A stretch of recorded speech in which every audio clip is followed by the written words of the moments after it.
Assalamualaikum warahmatullahi wabarakatuh. Alhamdulillah, wassalatu wassalamu ala rasulillah. Baiklah, pada kali ini kita belajar pendidikan Islam tahun 4, bidang hadis, dengan tajuk memuliakan tetamu. Baiklah, sebelum kita mempelajari tajuk memuliakan tetamu, mari kita lihat rukun iman berikut. Rukun iman ada 6 perkara, dan yang pertama ialah percaya kepada Allah, dan yang keempat ialah percaya kepada Rasul, yaitu termasuklah Nabi Muhammad SAW. Mari juga kita lihat rukun Islam. Rukun Islam terdiri daripada 5 perkara. Yang pertama ialah syahadah, yaitu bersaksi bahwa tiada Tuhan melainkan Allah dan Nabi Muhammad adalah utusan Allah. Jadi dalam rukun iman dan rukun Islam ada disebut dengan jelas tentang Allah Subhanahu wa taala dan Nabi Muhammad sallallahu alaihi wasallam. Oleh karena itu, sumber utama ajaran Islam ialah apa saja yang datang daripada Allah dan juga daripada Nabi Muhammad sallallahu alaihi wasallam. Apa yang datang daripada Allah ialah Al-Quran, dan yang datang daripada Nabi Muhammad ialah Al-Hadis. Oleh karena itu, dua perkara ini, yaitu Al-Quran dan Al-Hadis, adalah sumber utama ajaran Islam. Dan kali ini kita belajar tentang Al-Hadis, yang mana Al-Hadis itu terdiri daripada perkataan, perbuatan, dan pengakuan Nabi Muhammad Sallallahu Alaihi Wasallam. Baiklah, mari kita belajar secara khusus tentang tajuk pendidikan Islam tahun 4, yaitu memuliakan tetamu. Bagaimana kita memuliakan tetamu? Mari kita lihat teks yang ada ini, yaitu yang pertama, pada hari ini kita akan menerima kedatangan tetamu, yaitu orang yang diundang untuk menghadiri atau menziarahi sesuatu majelis. 2. Kita wajib melayani tetamu, karena perbuatan ini merupakan bukti keimanan kepada Allah dan hari akhirat. Hal itu berdasarkan kepada hadis Nabi Sallallahu Alaihi Wasallam. An Abi Suraih Al-Khuzai radhiyallahu an, anna Nabiyya Sallallahu Alaihi Wasallam qala, wa man kana yu'minu billahi wal yaumil akhir falyukrim dhaifah. Rawahul Bukhari wa Muslim. Maksudnya, daripada Abu Suraih Al-Khuzai radhiyallahu an, bahwa Nabi Sallallahu Alaihi Wasallam bersabda, dan sesiapa yang beriman kepada Allah dan hari akhirat, maka dia hendaklah memuliakan tetamunya. Riwayat Al-Bukhari dan Muslim. Demikianlah tadi bacaan hadis dan maksudnya.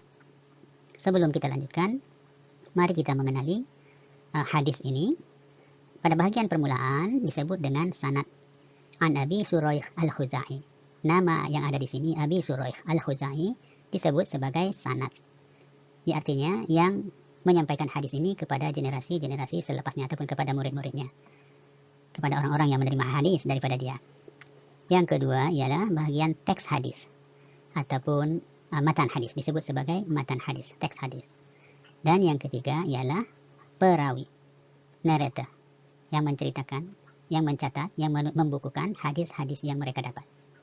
Begitulah bahagian yang kita boleh lihat dalam sesuatu hadis, yaitu terdiri daripada sanad, matan, dan perawi. Baiklah, daripada hadis tadi dengan jelas menyatakan bahwa hadis ini menuntut kita supaya menerima kedatangan tetamu, melayani dan memuliakannya. Ini pengajaran yang kita boleh dapat. Kita perlu melayani, memuliakan, dan menerima mereka dengan baik. Bagaimana caranya? Ini adalah antara cadangan ataupun contoh yang kita boleh lihat sebagai gambaran umum. Apabila tetamu datang, saya 1. menyambut kedatangannya dengan mesra dan gembira. 2. memberi salam dan bertanya kabar. 3. menyediakan tempat yang bersesuaian untuk tetamu. 4. menyediakan juadah ataupun makanan dan minuman. 5. memberikan layanan yang baik dan ikhlas.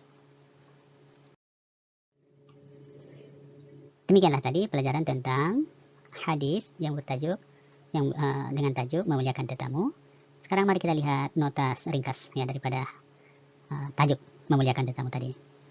Yang pertama, tetamu adalah orang yang datang ke rumah kita, ke sekolah kita, ataupun ke tempat kita lah. Sama ada itu orang yang kita kenal, keluarga kita, kawan-kawan kita, ataupun orang lain yang kita tidak kenal. Dalil tentang memuliakan tetamu ini adalah hadis Nabi yang bermaksud yang telah kita bacakan tadi, yaitu, dan sesiapa yang beriman kepada Allah dan hari akhirat, maka dia hendaklah memuliakan tetamunya. Oleh karena itu, berdasarkan hadis itu, hukum daripada melayan tetamu ialah wajib melayan tetamu dengan baik. Antara adab yang perlu kita laksanakan, kita amalkan ialah menyambut, memberi salam, bertanya kabar, menyediakan tempat dan juada, serta melayan mereka dengan baik. Kenapa kita perlu melayan tetamu? Ini adalah kepentingannya, yaitu dengan menunaikan, dengan melayani mereka dengan baik, itu adalah sebagai menunaikan kewajiban, sebab dia adalah suatu kewajiban. Dan dia adalah amalan terpuji, kita telah melakukan amalan yang terpuji. Oleh karena itu, iman kita menjadi sempurna. Selain daripada itu, kita akan dikasihi, dihormati, disegani, dan hidup kita akan menjadi hidup yang bahagia.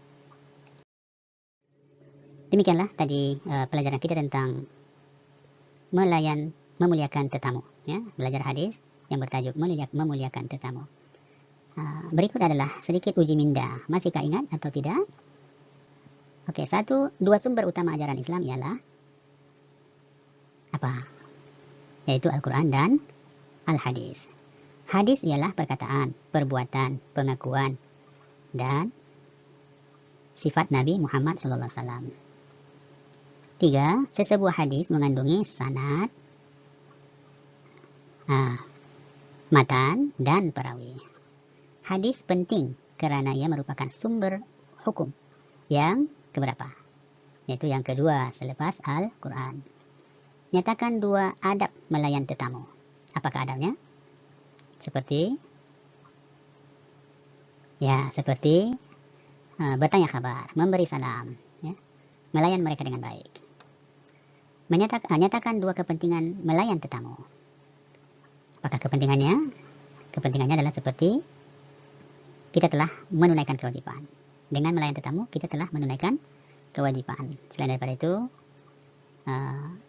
iman kita menjadi sempurna. Iman menjadi sempurna.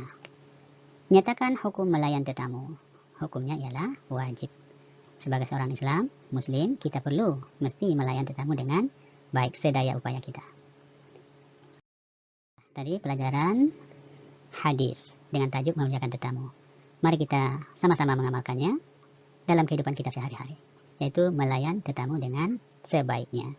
Jom kita makan. Wabillahi taufiq wal hidayah. Assalamualaikum warahmatullahi wabarakatuh.